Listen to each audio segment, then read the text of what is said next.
But again, the impact of the policy changes that we're advancing are not placed in context. So for example, just back to Upper Arlington, which I have in my mind, in the foundation formula, they have a 15% reduction. You know, wow, that seems very large. It is, you know, it's 0.5% of their total state and local resources, of their total resources. So again, under this proposal, no one is losing more than, depending on their quintile. You know, if you're a quintile 1, you will. There's no policy change that will reduce state resource payments to you by more than 2% of your state and local capacity. If you're in the highest quintile, that you won't lose more than 3%. And again, there are only, in FY16, there's only 26 districts that lose 3% of their state and local capacity. And in FY17, there's only 3% that lose 3% of their total state and local capacity. And so these have to be districts in the highest quintile, the greatest capacity to raise revenue. And didn't you just say no one is losing more than 2% of your state and local capacity, though? Is that what you just said? I'm lost. It depends. For the foundation formula, Okay. state aid will not drop by an amount greater than 1% of your total state and local capacity. Okay. If you include TPP, depending on which quintile you're in, you won't lose more than, in the lowest quintile, they will not lose more than state payments in an amount that's greater than 2% of their total state and local capacity. And if they're in the highest quintile, they won't lose more than 3% of their total state aid payments, total more than 3% of their state and local capacity. So again, there is a very careful assessment of capacity and reliance on the state dollars that are being paid that has been brought to bear in making these policy choices. Moderator, how about if we take a couple calls from the phone? Your next question comes from Nolan Rosenkrantz. Your line is now open. Hi, this is Nolan Rosenkrantz from the Toledo Blade. I actually had 2 questions, if that's okay. Fine. First is to get a little bit more into the weeds of the formula.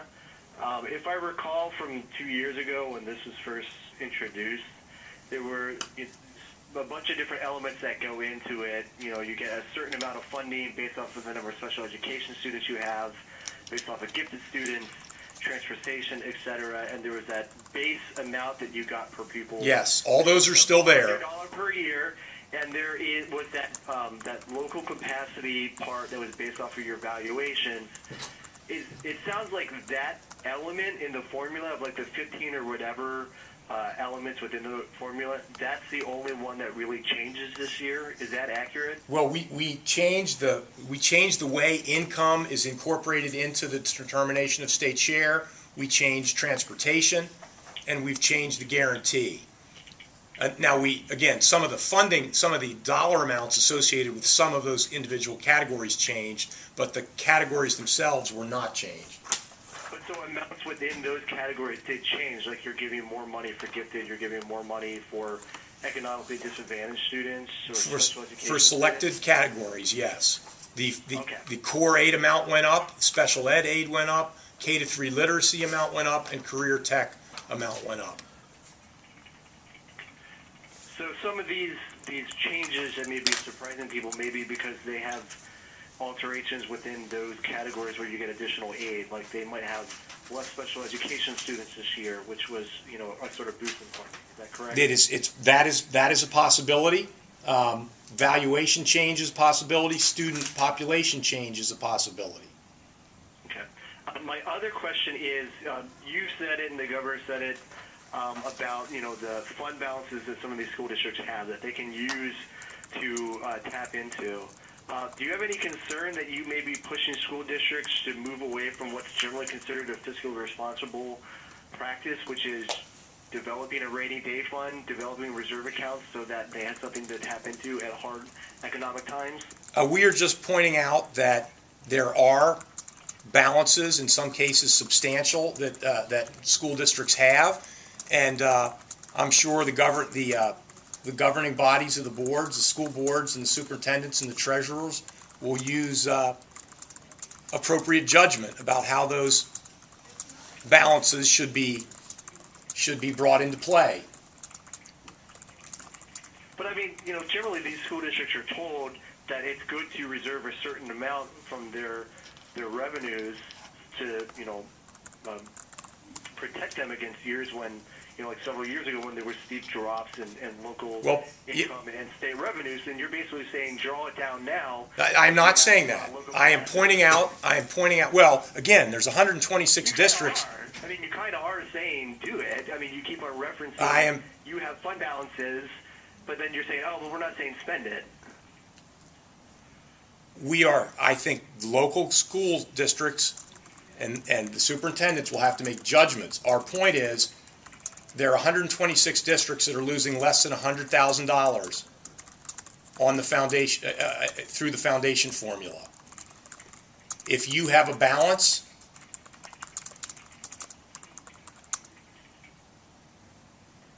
that is substantially larger than that, our point is that you could draw down $100,000 and wouldn't have to make any change to your operation. Now, there are other factors outside of that they would have to judge. But our point is you have to understand the context in which these funding changes are being provided. Negative numbers are not necessarily the end of the world. They have to be put in context. We think that, if we want the formula to operate, and we want to efficiently and effectively allocate resources to the districts with lowest capacity, we cannot continue to pay districts where the formula indicates that they should be making a larger contribution from their own resources. I mean, if we continue to guarantee and pay districts beyond what the formula indicates, then it means we don't have resources available to plug into those districts that do not have the capacity to raise any more revenue to support their education program. But wasn't the other option that the formula is flawed?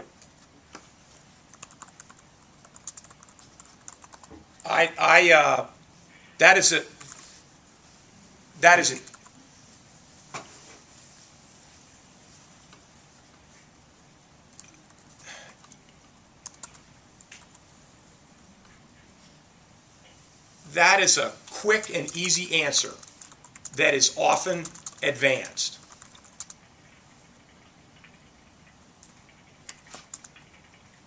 And I would take issue with.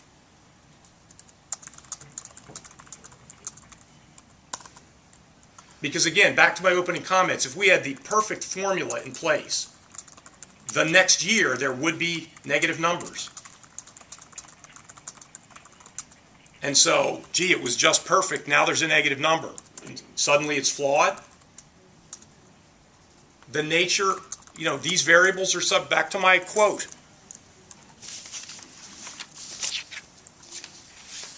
Back to my quote, change is the only constant in life. These variables are subject to change. If we're going to continue to try to direct resources to the districts with lowest capacity, we need to let the formula work. Now, we're not proposing to eliminate the guarantee, just a modest step. We're still going to have a guarantee to protect districts from falling too far, facing changes that might disrupt their operations.